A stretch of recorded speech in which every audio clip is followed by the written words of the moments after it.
Olá, hoje o Conexões entrevista mais uma vez o candidato à reeleição pelo PSDB e atual governador do estado de Goiás, Marconi Perillo. Olá, candidato, muito obrigada pela presença novamente no Conexões. Eu que agradeço a vocês do Conexões e também da Rádio Universitária. Prazer falar com todos, especialmente os telespectadores e os ouvintes. Como o governador bem disse, a Rádio Universitária é uma parceira do Conexões nessa entrevista e por isso o Rodrigo Oliveira está aqui presente, que é jornalista da rádio. Muito obrigada, Rodrigo, também. Por nada, Camila, tudo bem? Bom, então já vamos à primeira pergunta, governador. Lembrando que o senhor tem 3 blocos de 10 minutos para responder às indagações feitas pela equipe da TV UFG, da Rádio Universitária, e também dos especialistas da UFG. Candidato, se o senhor vencer esse segundo turno, deve escolher um novo secretariado. Haverá alguma concessão ao grupo de Júnior Friboi, já que ele declarou apoio ao senhor agora no segundo turno? Olha, o Júnior não conversou comigo sobre esse apoio. Aliás, há mais de 2 anos eu não tenho conversa pessoal com ele. Acho que ele tomou essa decisão muito mais analisando o perfil do meu adversário, e também em função das crises, das dificuldades que eles tiveram internamente no PMDB. Eu recebi com satisfação o apoio e acho muito temerário falar de montagem de equipe antes do término das eleições. Eu só vou tratar desse assunto depois das eleições concluídas, se eu for reeleito.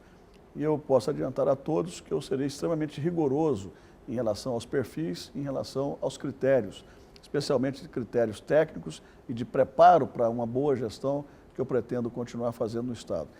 Pretendo fazer uma gestão ainda melhor, ainda mais aprimorada do que essa. Bom, candidato, o senhor tem falado muito, fez um vídeo publicado na internet falando a respeito de uma campanha limpa, uma campanha de alto nível. O que o senhor quer dizer com esse tipo de campanha limpa? O senhor teria algum tipo de medo de algum ataque da oposição? Não, não tenho receio.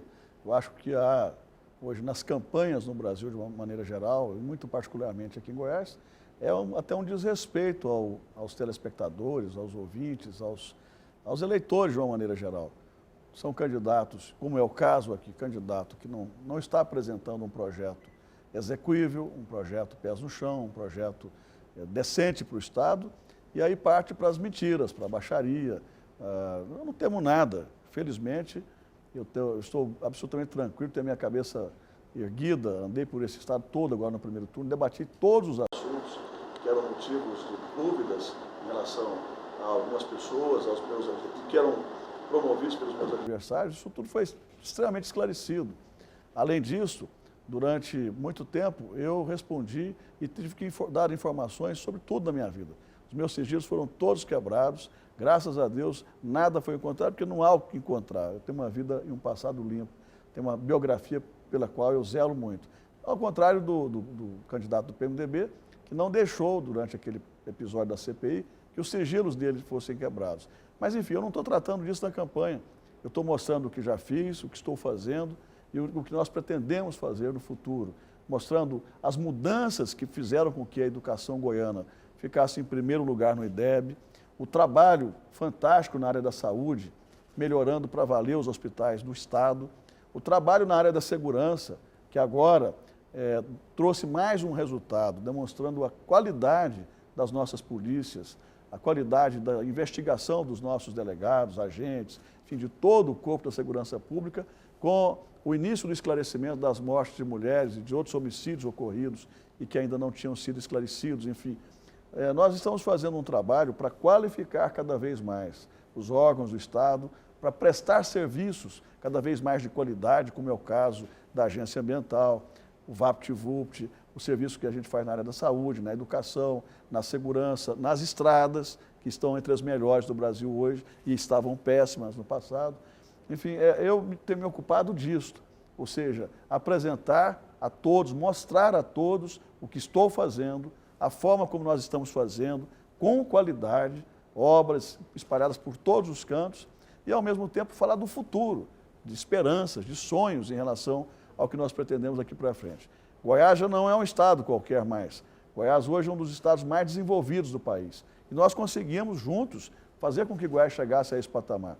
Dentre os estados que mais desenvolveram industrialmente, nas exportações, no PIB e principalmente na promoção do ser humano, na geração de empregos, na qualificação de mão de obra, através das nossas universidades, dos nossos institutos federais de formação tecnológica, dos nossos programas de formação, enfim. Goiás é um estado que vai se credenciando a estar entre os melhores do Brasil. E nós estamos liderando esse processo, é claro, em parceria com toda a sociedade, trabalhadores, empresários, a comunidade científica, para a gente, se eu for vitorioso, para a gente entrar num outro patamar, que agora é o desenvolvimento tecnológico para valer, em parceria principalmente com a academia, estimulando cada vez mais a pesquisa.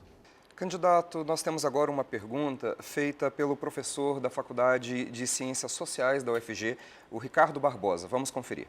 Candidatos, hoje o Estado de Goiás enfrenta uma situação muito crítica em relação aos direitos humanos. Nós temos hoje, no período democrático, mais desaparecidos depois de uma abordagem do Estado, de um agente do Estado, do que em todo o período da ditadura.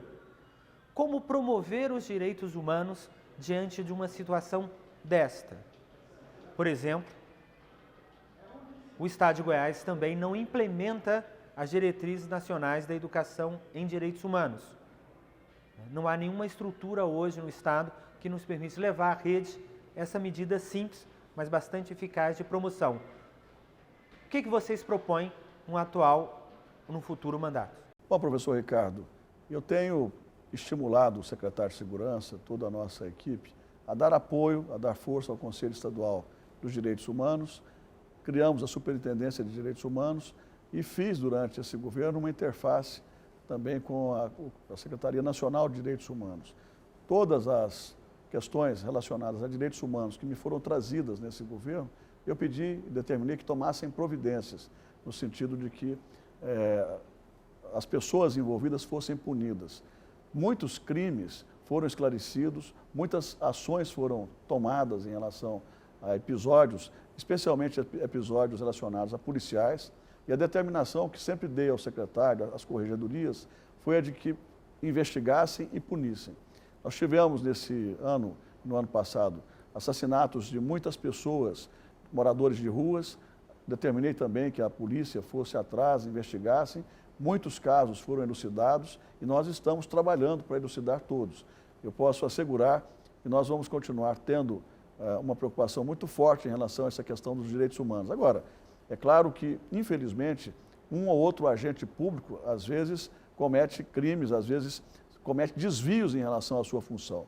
E todos os que chegam ao conhecimento da polícia devem ser rigorosamente investigados e punidos. E aqueles que infringem os direitos humanos têm que ser afastados de suas funções, é claro, depois de obedecido todo o processo legal.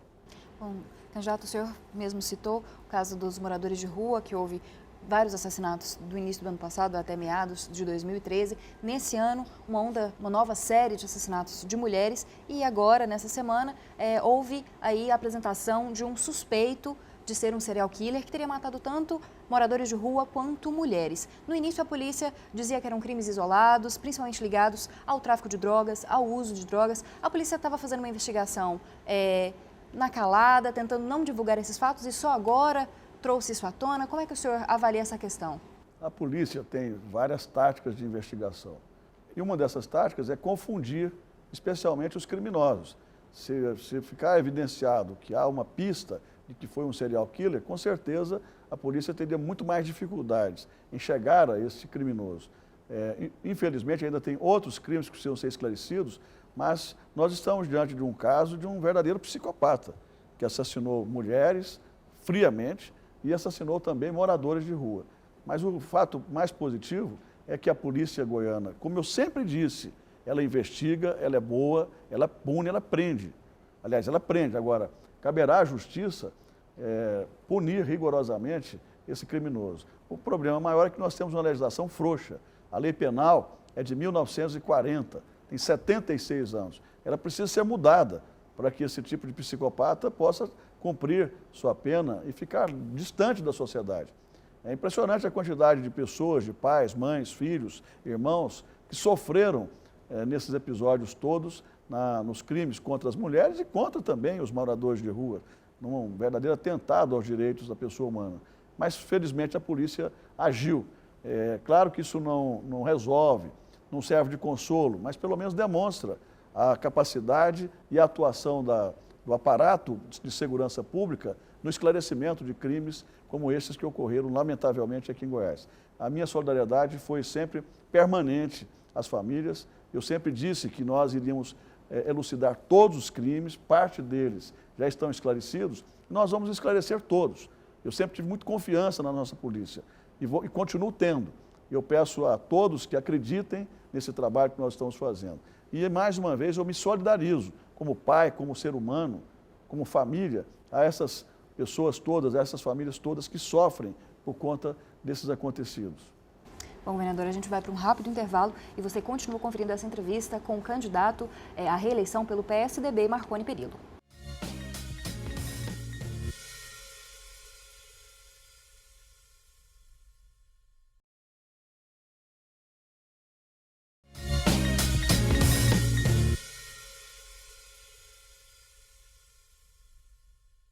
Estamos de volta com Conexões, que hoje conversa mais uma vez com o candidato à reeleição do PSDB, Marconi Perillo, que está concorrendo ao governo de Goiás nas eleições no segundo turno. E a Rádio Universitária participa dessa transmissão pelos 870 AM e também pela internet, no www.radio.ufg.br. E por isso eu estou aqui auxiliando a Camila. Bom, e agora a gente vai conferir mais uma pergunta, dessa vez do reitor da Universidade Federal de Goiás, o professor Orlando Afonso Vale do Amaral. A Universidade Federal de Goiás é a única instituição federal de educação superior no estado de Goiás. E como tal, ela tem um papel extremamente importante para o estado, de uma maneira geral, para o desenvolvimento do estado econômico e social. Eu gostaria de saber dos senhores candidatos quais são as propostas que os senhores têm em relação à educação no estado de Goiás, de uma maneira geral. A educação básica e a educação superior. Bom, muito oportuna essa pergunta do professor Orlando, nosso querido reitor da Federal. Eu tenho tido com ele uma relação muito produtiva, tive com o professor Edivar uma relação muito sinérgica, convergente em relação a muitos assuntos relacionados à academia, pesquisa, inovação tecnológica. Fizemos parcerias, inclusive, em relação ao Parque Tecnológico da Federal, que contou com recursos e com apoio decisivo da Fundação de Amparo à Pesquisa, que é dirigida por uma doutora da Universidade Federal, cedida pela universidade, para nos ajudar aqui na área da pesquisa. Aliás, nós investimos quase 200 milhões de reais em pesquisa e inovação nesse governo agora. Mas com o professor Orlando nós temos tido uma excelente relação. Estamos, nesse momento, por exemplo, discutindo a questão da legalização das áreas onde estão alguns prédios da Universidade Federal em algumas cidades, como Goiânia e Jataí. Todo o campus de Jataí pertence ao governo do estado. Nós estamos na fase final de transferência das áreas todas para a Universidade Federal, para que a Universidade Federal possa escriturar estas áreas e possa fazer ainda mais investimentos. Ao longo do tempo, desde a reitoria da professora Milka, depois com o professor Edivar e agora com o professor Orlando, os nossos governos sempre procuraram trabalhar parcerias muito produtivas, tanto para o governo estadual quanto para a Universidade Federal. Nós, por exemplo, construímos a estação de tratamento de esgoto Samambaia, nós repassamos recursos para a manutenção dos campos de Catalão e Jataí durante muito tempo. O campus de Jataí, até bem pouco tempo, nós enviamos os recursos, porque não haviam professores, e nós pagávamos os professores. Fizemos também obras de iluminação, enfim. Foram muitas as parcerias que beneficiaram a UFG nesses períodos todos. E a UFG nos beneficiou muito também, nos emprestando doutores, mestres, professores que vieram servir ao Estado trazendo seus talentos, suas inteligências. Então a relação com a UFG sempre foi muito boa e é uma relação excelente hoje com o professor Orlando. Eu posso assegurar ao professor Orlando que nós vamos continuar essa parceria com a UFG e vamos continuar trabalhando para valer em outras áreas, no ensino superior, por exemplo. Segundo o ranking da Folha de São Paulo, instituído em 2012, a Universidade Estadual de Goiás, que nós criamos em 99, saltou 40 posições no ranking das universidades brasileiras, numa demonstração inequívoca de que nós estamos investindo para valer recursos, cumprindo a Constituição com os repasses, dando autonomia, enfim, enfatizando e priorizando a UEG. As instituições superiores privadas também recebem o nosso estímulo e o nosso apoio, principalmente para os estudantes mais pobres, com o programa de bolsas universitárias. Nós já chegamos a 153 mil bolsas universitárias nos nossos 3 governos. E instituímos também na UEG um sistema de bolsas para estudantes carentes que estudam de graça, mas que precisam ter uma bolsa para complementar as suas rendas, a fim de que eles possam cursar o ensino superior. No ensino básico, nós conseguimos avanços grandes com o Pacto pela Educação. Esse Pacto pela Educação foi ancorado em 25 pilares, que passou pelo estímulo aos professores, aos alunos, passou por mudanças curriculares, mudanças didático-pedagógicas e melhorias na rede física. Para se ter uma ideia, nós repassamos dinheiro para os conselhos gestores de escolas reformarem 1.080 escolas. Dinheiro direto na escola, como nós fazemos com a merenda escolar. Nós agora estamos passando dinheiro para a construção de quadras cobertas em todas as escolas. Estamos construindo a escola padrão século XXI, que é um padrão de escola de primeiro mundo. Só no entorno de Brasília, por exemplo, nós estamos construindo 36 unidades novas. Tudo o que nós estamos fazendo na educação tem como objetivo alavancar a educação básica no Estado. Os resultados chegaram, começaram a chegar. Em 2011, no IDEB, nós estávamos em 16º lugar no Brasil no ensino médio. Fomos para o 5º e agora, nesse último IDEB, chegamos ao 1º lugar no Brasil. Ou seja, os professores e os alunos do ensino médio de Goiás são os melhores da escola pública brasileira. E no ensino fundamental, primeira e segunda fases, nós chegamos ao 2º lugar, num esforço enorme dos professores, dos alunos e toda a comunidade envolvida, técnicos, pedagógicos, tutores, diretores, subsecretários e todo o comando da Secretaria de Educação. Agora nós vamos avançar ainda mais. Qual é a grande preocupação? Remuneração dos professores. Nós pagamos o piso, lá atrás fizemos o plano de carreira e agora já aprovamos uma lei que vai garantir que 80% dos recursos do pré-sal e royalties de petróleo vão ser destinados à educação e à carreira de professores e servidores administrativos. Nós estamos, nesse momento, procurando alternativas para que os professores possam ter uma remuneração cada vez melhor. Uma questão que eu vou tratar, caso seja reeleito, é procurar o governo federal e estimular o governo federal a também colocar uma quantia maior de recursos para a educação básica, no sentido de colaborar, cooperar com os estados para um pagamento melhor de salários, tanto de professores quanto de servidores. Candidato, o senhor declarou ao TRE ter quase 4 milhões de reais em bens. Em 2010, o senhor tinha praticamente metade disso, o salário de governador é cerca de 20 mil reais. Como é que pode ser explicado esse aumento na riqueza em 4 anos? Olha, eu trabalho desde os 6 anos de idade. Comecei a trabalhar muito cedo. Meu primeiro emprego formal foi aos 14 anos. Eu sou governador pela 3ª vez. Já fui deputado estadual, deputado federal, senador da República. E ao longo desse tempo, eu fiz minhas economias também. Não pode se trabalhar durante mais de 40 anos e não chegar a um patrimônio de 4 milhões.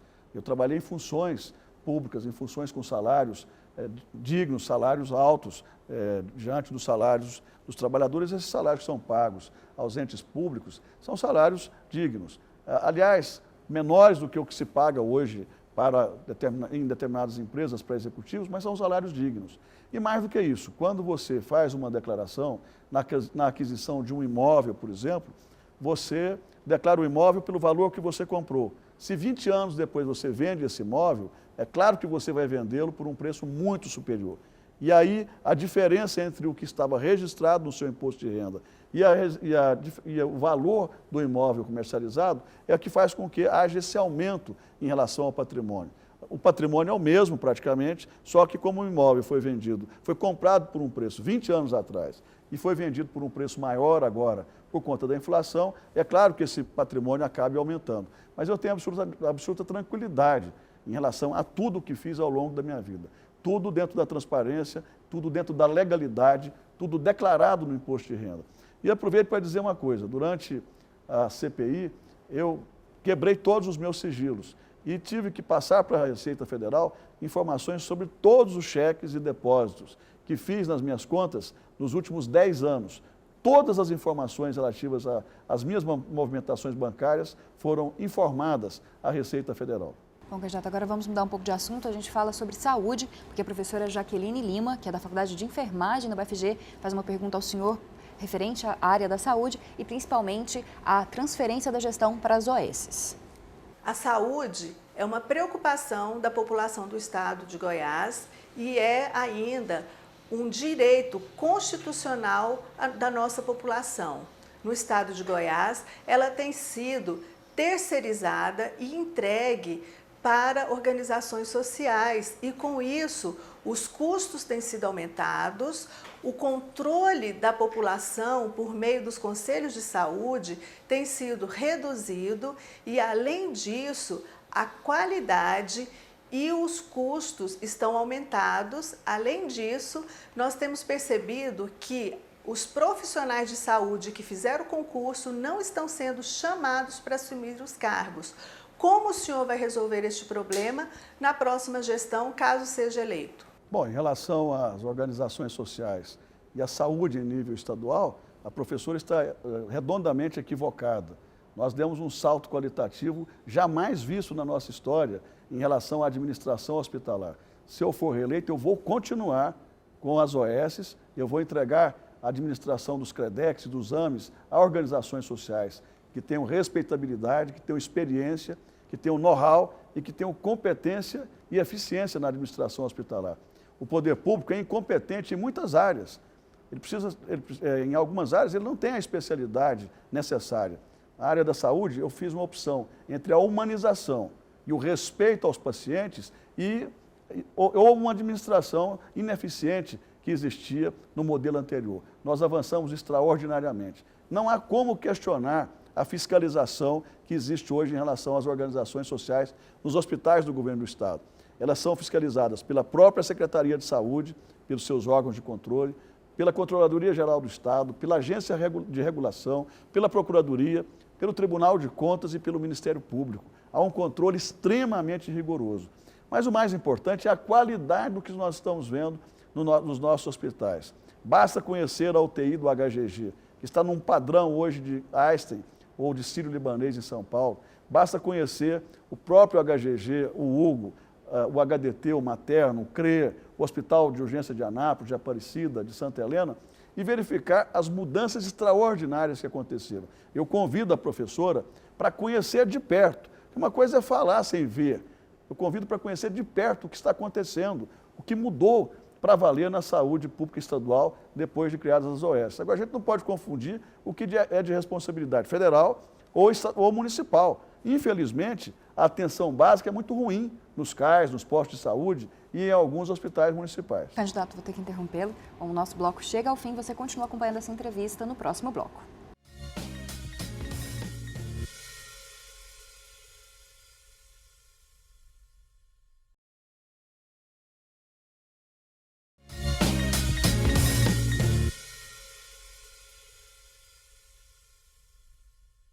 Estamos de volta com o último bloco do Conexões, que hoje conversa novamente com o candidato à reeleição pelo PSDB, Marconi Perillo. E eu participo do programa junto com a Camila, porque o Conexões será transmitido simultaneamente com a Rádio Universitária, nos 870 AM, e também pela internet no www.radio.ufg.br. E o candidato pediu para complementar a resposta do bloco anterior, então a gente volta nesse bloco falando sobre saúde. Bom, em relação à questão de concursos, de contratações, gostaria de dizer primeiro que nós fizemos um plano de carreira para a saúde, ouvindo as entidades médicas todas, e um plano que foi considerado um avanço para a saúde pública no nosso estado. Era um plano ansiado, esperado há muitos anos, finalmente agora nesse ano, no primeiro semestre, nós avançamos nessa direção, aprovamos o plano e ele vai começar a ser implementado. Quanto a contratações novas, concursos, em relação aos hospitais que estão sendo administrados pelas OS, a forma de chamamento é através de seleção pública, não de concurso. Então, nessas áreas ligadas aos hospitais, os funcionários de carreira que estavam lá continuam e eles vão fazendo as seleções públicas, as OS vão fazendo as seleções públicas e vão chamando profissionais do mais alto gabarito, da mais alta qualidade, para trabalharem nos hospitais. Isso foi feito agora na seleção do Hugo II, quando nós chamamos quase 3 mil médicos, enfermeiros e servidores administrativos. Agora, sempre que for necessário a realização de concursos novos para outras áreas que não estão nessa abrangência das organizações sociais, nós faremos com todo o respeito a essa área que é uma das mais importantes para o Estado, que é a saúde. Agora é a vez do economista Adriano Paranaíba fazer uma pergunta para o candidato. Gostaria de fazer a pergunta para os dois candidatos ao governo do Estado de Goiás. Os dados da economia brasileira vêm demonstrando que nós estamos enfrentando um cenário de recessão técnica.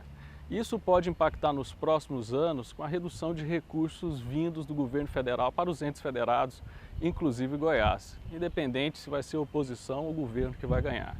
Somado a isso, nós temos que os ambos candidatos, quando governadores, fizeram políticas de incentivos fiscais, trazendo renúncia fiscal do ICMS. A minha pergunta para os candidatos é a seguinte: como equalizar as contas públicas? Como fazer com que o orçamento dê para atender todas essas demandas que estão sendo prometidas na campanha, sendo que o orçamento vai ser curto e nós temos empresas públicas muito onerosas, como por exemplo a CELG? Bom, eu tenho tido um cuidado enorme em relação aos compromissos de campanha, aos projetos e às promessas. Tenho feito tudo com os pés no chão, depois de examinar o que é possível e o que não é possível fazer, colocando as coisas muito claramente, sem demagogia. É verdade o que o professor colocou. Nós vivemos hoje recessão econômica no país.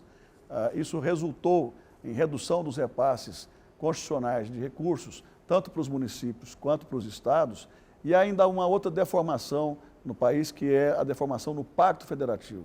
O governo federal arrecada hoje aproximadamente 72% de todos os impostos, cobranças e taxas no Brasil, sobrando para os estados e municípios aproximadamente 28% para cuidarem de educação, saúde, segurança, infraestrutura, saneamento, cultura e todas as estradas e todas as outras áreas que estão diretamente relacionadas às necessidades do povo.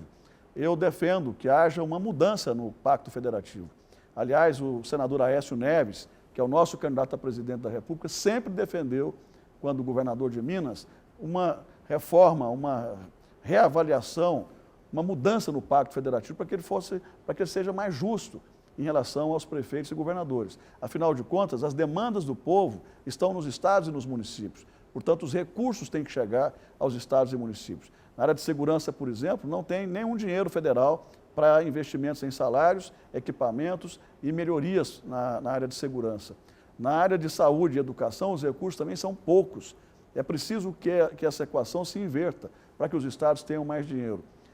Por outro lado, é forçoso reforçar aqui a importância dos incentivos fiscais. Eu não trato isso como renúncia fiscal. Renúncia fiscal é se nós, de repente, reduzíssemos os impostos das empresas que já estão instaladas aqui.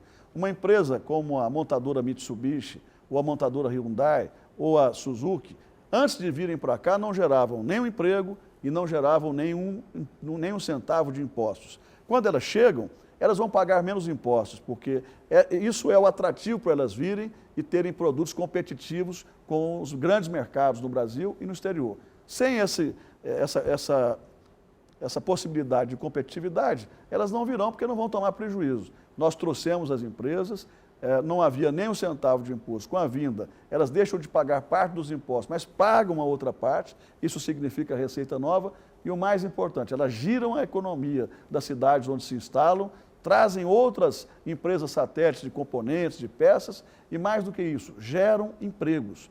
Não há nada mais importante para uma família, para um jovem, para um trabalhador, do que um emprego digno. Então esse é um ciclo virtuoso, onde a gente traz as empresas, passa a receber uma parte dos impostos e ainda dá dignidade ao povo através através da geração de empregos.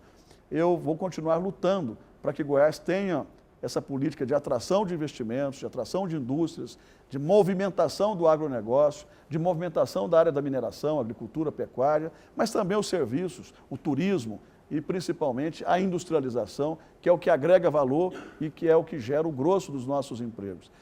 Essas políticas de atração de empresas com os incentivos fiscais deram certo. E elas fizeram com que Goiás saltasse de 17 bilhões, quando eu comecei o governo pela primeira vez, para 150 bilhões de reais no PIB.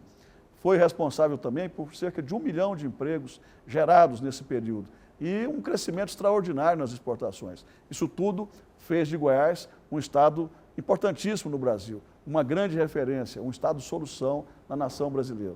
Bom, candidato, o senhor falou a respeito de propostas de campanha. Segundo uma matéria divulgada no início do ano passado na imprensa, o senhor teria cumprido apenas 19% do plano de governo que havia sido divulgado, que havia sido proposto nas eleições de 2010. Por que essa demora na efetivação das propostas? E caso eleito, o senhor vai efetivar tanto essas propostas de 2010 quanto as propostas de 2014? Olha, pelo que pude ver na matéria jornalística, a repórter não considerou as obras que estavam em andamento, considerou apenas as que estavam concluídas. Não dá para a gente falar de cumprimento de um plano de governo na metade do governo. O governo se exaure no final dos 4 anos. E lá é que a gente tem que conferir, aferir se realmente as propostas foram cumpridas ou não. Por outro lado, quando eu cheguei ao governo, nós tínhamos problemas demais. Todas as estradas acabadas, nós estávamos com pagamento de servidores em atraso, estávamos com pagamentos de fornecedores em atraso, problemas de toda sorte, uma burocracia enorme, a saúde com problemas gravíssimos nos hospitais, todas as escolas precisando de reformas, e nós colocamos mãos à obra.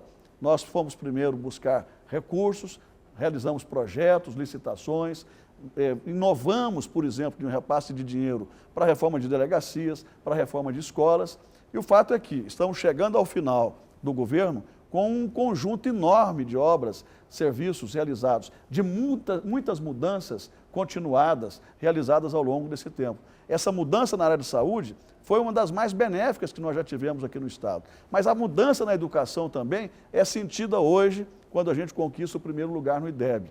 Quem anda pelo Estado de Goiás afora, perceberá que Goiás é um grande canteiro de obras hoje em todos os cantos.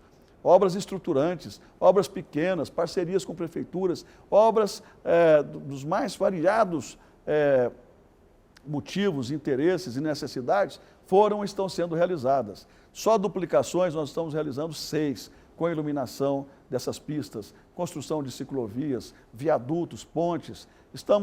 Já reconstruímos mais de 5.000 quilômetros de rodovias que estavam deterioradas, acabadas, e hoje são rodovias de altíssima qualidade. Enfim, nós cumprimos até mais do que foi prometido.